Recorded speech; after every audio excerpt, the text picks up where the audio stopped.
జై గురుదత్త. బొడ్డుపల్లి రాజలక్ష్మి గారుకి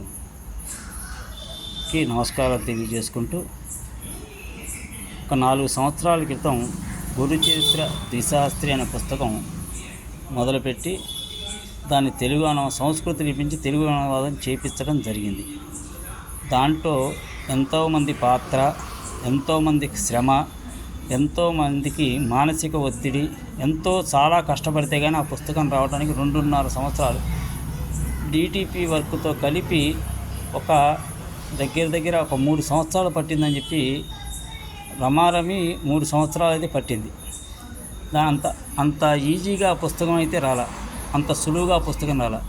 దాని proof readings కోసం ప్రాథమికంగా తీసుకోవాల్సిన అన్ని రకాల చర్యలు తీసుకుని, దానికి కావాల్సిన ప్రూఫ్ రీడింగ్ తీసుకోవాల్సినవన్నీ తీసుకుని చేయటం జరిగింది. ఇంతకీ అసలు నా జీవితంలో నేనేదో వాట్సాప్లో కానీ యూట్యూబ్లో కానీ వీడియోలు చేస్తానని కానీ వీడియోలు చేయాలి కానీ ఉద్దేశాలు లేవు. కానీ ఈవిడ దయ వల్ల, బొడ్డుపల్లి రాజలక్ష్మి గారి దయ వల్ల వీడియో చేయాల్సిన ఆవశ్యకత నాకు కలిగింది. ఎందుకు వీడియో చేయాల్సి వచ్చిందంటే కనుక, ద్విశాస్త్రి అనే గ్రంథాన్ని సంస్కృత మూలం నుంచి తెలుగులో తీసుకురావడానికి ఎంతో కష్టపడాల్సి వచ్చింది. కష్టపడి దాన్ని తీసుకొచ్చిన తర్వాత ఆ ప్రయాణంలో రాజలక్ష్మి గారు ఆవిడ సోషల్ మీడియాలో ప్రబలంగా దత్తాత్రేయుడి గురించి, వీటి గురించి ఆవిడ మాటల్లో ఆవిడ చెప్తుంటే, అందరిలాగే నేను కూడా ఈవిడ మహాదత్త భక్తురాలు అని చెప్పేసి, సరే దత్త భక్తురాలే ఉండొచ్చు, మనం ఒకళ్ళ భక్తి అనేది అనుభవించేది కానీ ప్రదర్శించేది కాదని నాకు ఒక గురువు గారు చెప్పారు. సరే, నాకు భక్తి అనేది అనుభవిస్తున్నాను అనుకుంటున్నాను. కొంతమంది ఇక అది వారి యొక్క విజ్ఞతకు వదిలేయటమే. కానీ విషయం ఏమిటంటే, ద్విశాస్త్రి అనే పుస్తకం చేయడానికి పడ్డ శ్రమని మొత్తం కూడా తస్కరించడం జరిగింది. ఎంత తస్కరించారంటే, అసలు ఆ డిటిపి చేయటానికి కూడా అంత సమర్థవంతమైన వ్యక్తులు, డిటిపి చేయడం అంత సమర్థవంతంగా చేయటం అనేది చాలా కష్టమైన పని. అలాంటిది భగవంతుడి కృప వల్ల నాకు దొరికే మనిషి కూడా ఒక నిష్ణాతుడు దొరికే డిటిపి చేయడానికి. అది కూడా గీతా ప్రెస్ పుస్తకాలన్నింటి తెలుగులో చేసే గీతా ప్రెస్ అన్నిటికీ అతనే డిటిపి చేస్తాడు. అటువంటి వ్యక్తి నాకు దొరకడం కూడా, అది కూడా నేను ఉండే పరిసర ప్రాంతాల్లో అతను ఉండటం, ఆ పుస్తకం రావటం అంతా ఒక యాదృచ్ఛికంగా దాన్ని ఆలోచిస్తే కనుక, ఒక కష్టమైతే శ్రమ అయితే చేసాం, కానీ ఆ శ్రమ ఫలితం కూడా మొత్తం భగవంతుడి ద్వారానే జరిగింది అనుకుని నేను భావించాను. ఆ పుస్తకం కూడా బొడ్డుపల్లి రాజలక్ష్మి గారు నాకు సహాయ సహకారాలు నాకు ఎంత అందించిందో ఆవిడ అంతరాత్మని అడిగితే తెలుస్తుంది, నేను కొత్తగా చెప్పక్కర్లా. కానీ ఆవిడ పేరు వేస్తే, బొడ్డుపల్లి రాజలక్ష్మి గారి పేరు పెడితే ఆ పుస్తకం డిటిపి నుంచి పీడిఎఫ్ నుంచి పుస్తక రూపం దాల్చింది. సరే, ఆవిడకి చెప్పి ఆవిడ పేరు దాంట్లో బొడ్డుపల్లి రాజలక్ష్మి గారు నాకు ఎంతో సహాయ సహకారం, ఆవిడ యొక్క విలువైన సమాచారాన్ని ఇచ్చారు, నన్ను ఎంతగానో ప్రోత్సహించారు అని చెప్పేసి ఆవిడ పేరు రాయటం, ఆవిడ గురించి కొంచెం 2 లైన్లు రాయటం జరిగిన తర్వాత, అసలు ఆ పీడిఎఫ్ ప్రపంచాన్ని దగ్గర ఎన్ని చుట్లు తిరిగిందో నాకే తెలియదు. సోషల్ మీడియాలో అన్ని చుట్లు తిరిగింది, అంత బాగా వైరల్ అయింది. దానికి చాలా ఆనందం వేసింది. ఆ తర్వాత ఆ వైరల్ అయిన క్రమంలోనే ఆ విధంగా ఆ పీడిఎఫ్ అందరికీ చేరటం, ఒక వ్యక్తి బ్రహ్మశ్రీ గౌరిపెద్ది కళ్యాణ్ చక్రవర్తి గారని ఆయన వచ్చి పుస్తకం ఇప్పిస్తానంటే, ఆయన ఇంటికి వెళ్ళి ఆయనతో మాట్లాడి, వాళ్ళ తల్లిదండ్రులు, ఆయన గారి తల్లిదండ్రులు, అతను నా సమకాలికులు, నేను అతను దగ్గర 40 ఏళ్ళ వాళ్ళం. నేను వాళ్ళ తల్లిదండ్రులతో, అతని గారి శ్రీమతితో మాట్లాడి, ఆయన గారి శ్రీమతితో మాట్లాడి, వాళ్ళ అనుమతి తీసుకున్న తర్వాత, అమ్మ మనం మిడిల్ క్లాస్ వాళ్ళం, అది దగ్గర కొంచెం ఖర్చుతో కూడుకున్న వ్యవహారం, నేనేమో అది ఫ్రీగా వేయాలి, అది ఉచితంగా పంచాలి తప్ప మనం దాని మీద రేట్ నిర్ణయించకూడదని చెప్పేసి నేను చాలా దాని మీద చెప్తే, దాని అన్నిటికీ సమ్మతించి వాళ్ళు ఆ గ్రంథానికి సుముఖం చెప్పారు. వాళ్ళ ఫ్యామిలీ, వాళ్ళ కుటుంబ సభ్యులందరూ కూడా చాలా ఎంతో ఇష్టపూర్తిగా మనస్ఫూర్తిగా వాళ్ళు ఆమోదం తెలిపారు. ఆమోదం తెలిపితే అది పుస్తక రూపం దాల్చిన తర్వాత కూడా రాజలక్ష్మి గారు ఆ పుస్తకంలో కవర్ షీట్ కూడా రాజలక్ష్మి గారు యొక్క చెప్పిన ఏదైతే ఫోటోలు చెప్పారో ఆ ఫోటోలు వేయటం జరిగింది తప్ప మా సొంత నిర్ణయాలు తీసుకోవాలి.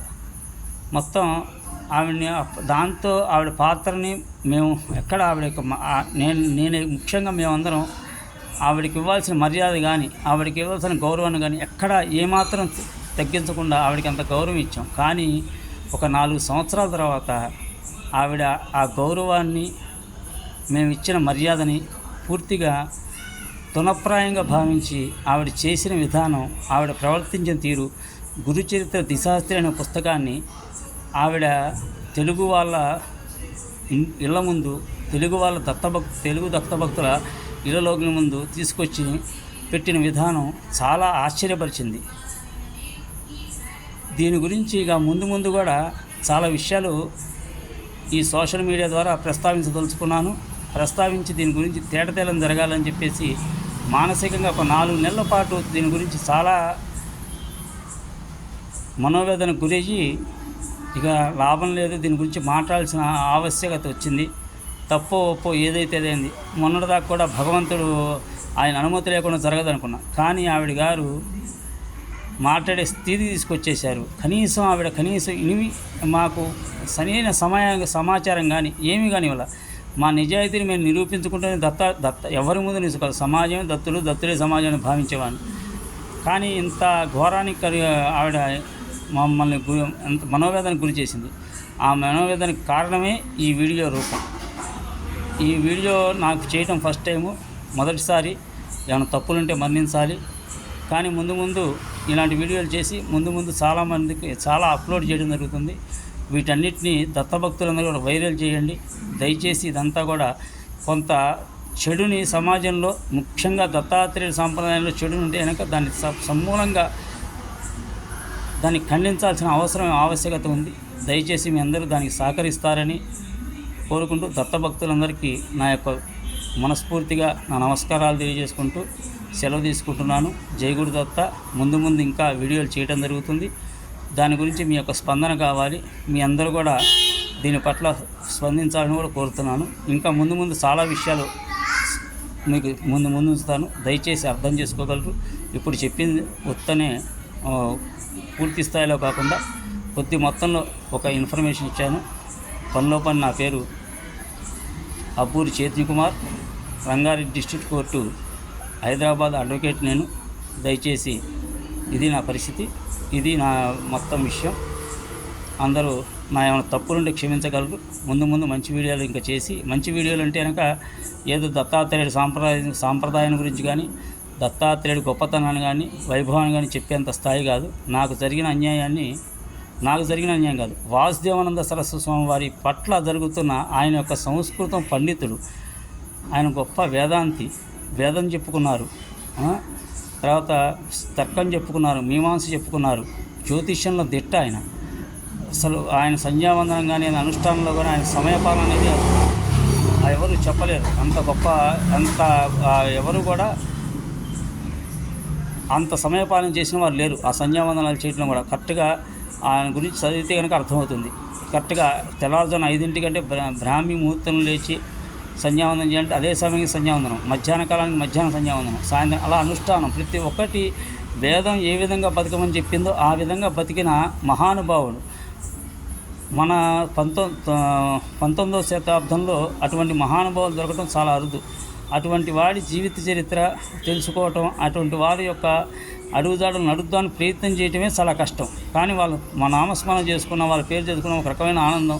ఇది మన సంస్కృతి, ఇది మన సాంప్రదాయం, ఇది మనం బతకవలసిన విధానం అని ఎంతో ఉంటుంది. కానీ అటువంటి వాళ్ళ రచన రాసేటప్పుడు మనకి ఒళ్ళు దగ్గర పెట్టుకుని చేయాలి. ఎవరు చేసినా, అది ఎవరైనా సరే. దానికి కులం కానీ, గోత్రం కానీ, లింగభేదం కానీ ఏముండదు. దాని పట్ల చాలా విధేయత ఉండాలి. ఆ ముందు అతను మనం చేసే పని యందు మనకు సంపూర్ణమైన విశ్వాసం ఉండాలి.